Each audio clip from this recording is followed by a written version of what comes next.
was saying it's very much like fishing, you know. At one point you get hooked, and then you want to run away, and you don't want to be reeled in. And God has a way of reeling you in slowly, giving you some more space, so you don't break the thread, the connection, yeah? But somehow you have to have some space to fight it. If I were to check out how much fighting was going on inside of me, you know, and how I had to learn. There was one point at which Howard Thurman asked me this question, don't you trust the Ruach HaKodesh, don't you trust the Holy Spirit? He said it in Hebrew. You hear this black teacher says to me in Hebrew, don't you trust the Ruach HaKodesh? Well, it shook me very, very strong. But then, what are you going to say? You're not going to trust, you know? Who else are you going to trust? So it takes a very deep kind of thing, and this is each time the line pulls you in a little bit more and more and more. Finally, there comes the net and fishes you.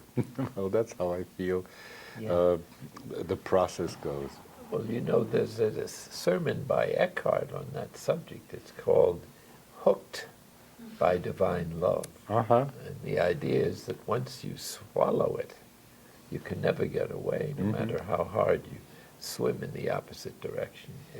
You're a goner. It's just a matter of time. And the divine fisherman keeps, as you said, reeling you in until you have to surrender. But in regard to spiritual guidance, as you say, there's a lot of basic material you need to know, but a lot of that is available now in books. Yes. You know, so it's not as if we were in a pre-Gutenberg Bible era where the spiritual guide would have to give you the whole tradition, you know, and the very fundamentals. So it seems to me the emphasis has moved a little bit to listening, deep listening as to what the Spirit is saying to this church, you might say, that is this particular person. Imagine if I want What fundamentals, for instance, or what book to read first? Well, first I want to go to beyond the book. If I want to learn, I remember the time I was sitting with Father Basil, and being quiet and doing like Vipassana and all that wasn't quite the prayer of the heart. And the vibration, by tuning into what he was doing, I was able to do it myself. And my sense is that besides the books, you have to have a mentor who is tuned in. When then an attunement happens, and everything in the book starts making sense.